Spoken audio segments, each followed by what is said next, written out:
Hey guys, let's talk CE5.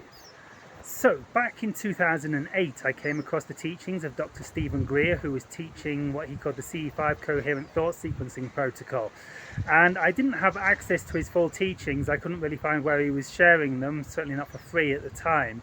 So based on his talks and the little bits of information he was sharing here and there, I kind of pieced together my own CE5 content meditation, which led to a series of 3 UFO sightings over my parents' house back in the UK.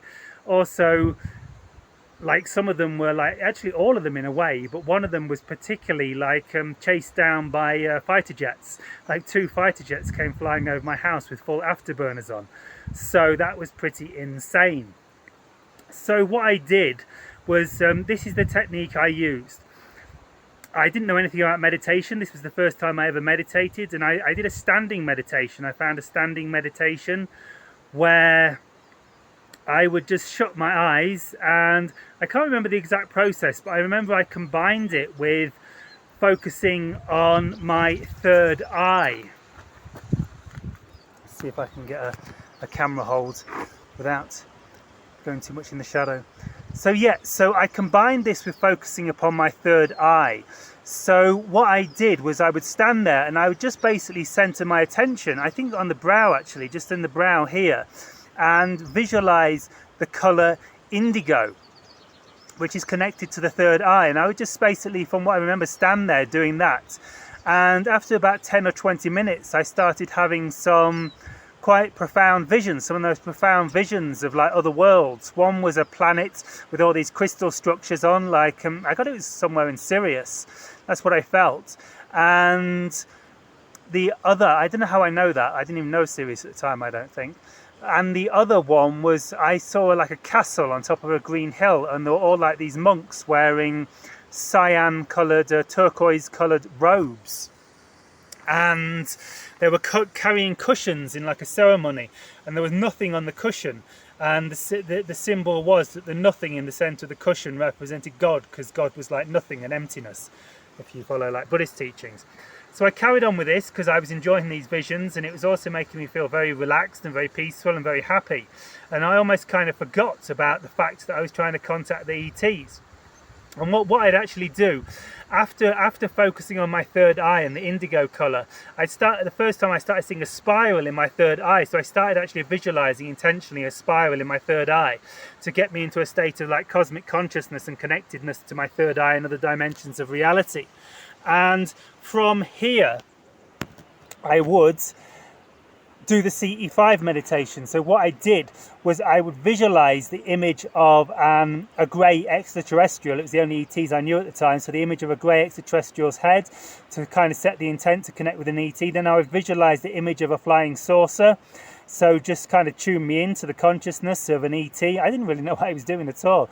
I was just playing around, and I was very open-minded at the time.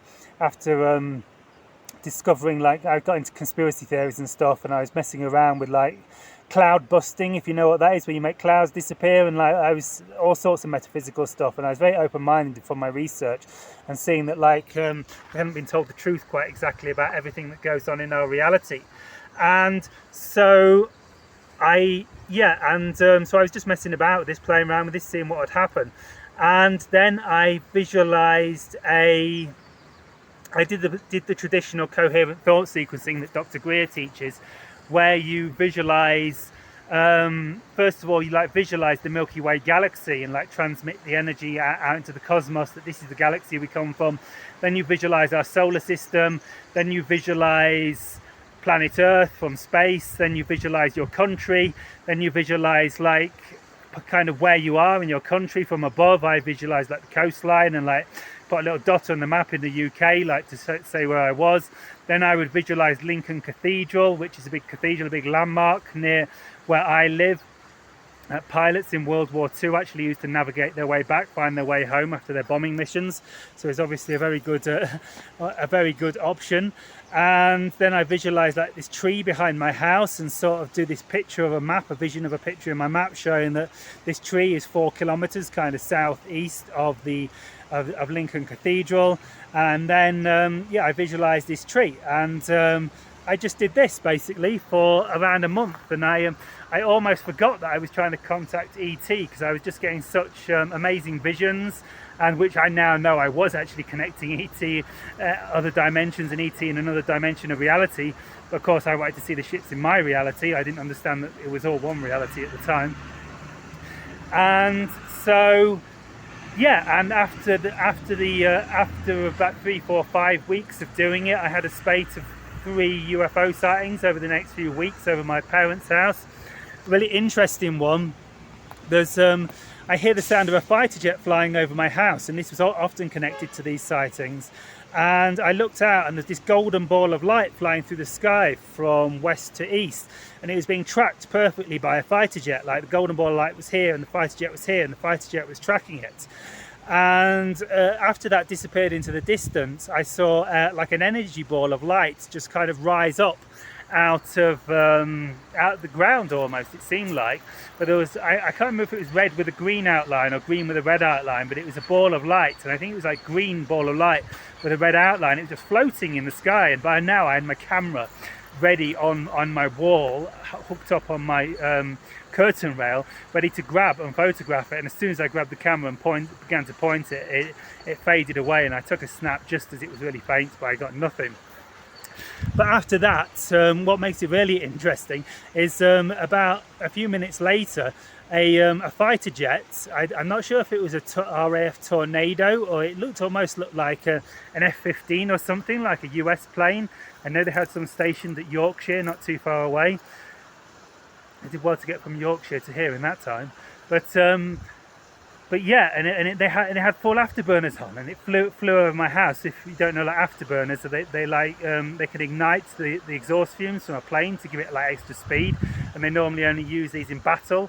And I've never before or since seen a plane with afterburners on, and so it flew straight over my house, or just in front of my back garden, basically, went to walk directly towards where the green and red ball of light was, and it full speed, like really low altitude, completely deafening. One of my friends said the next day, those planes were really loud last night. And I was like, yeah, they were my planes chasing my UFOs. And so yeah, and a few minutes later another one came over, another fighter jet came over with full afterburners on too, and they they were there for a good hour or two afterwards, circling the area. You could hear them like looping around and scanning the whole area, obviously looking for the UFOs and the ET ships that they'd picked up on radar most likely. And so yeah, and I eventually went to bed with a pounding headache from all the intensity. It was really intense. So I was exhausted. Like, what the heck is going on? I didn't expect this. So I'm not sure how long they were. Maybe they're even longer after I fell asleep. I don't know. But that is the idea, guys. So try this meditation and see what happens. Be prepared. Have a great day. Shivai.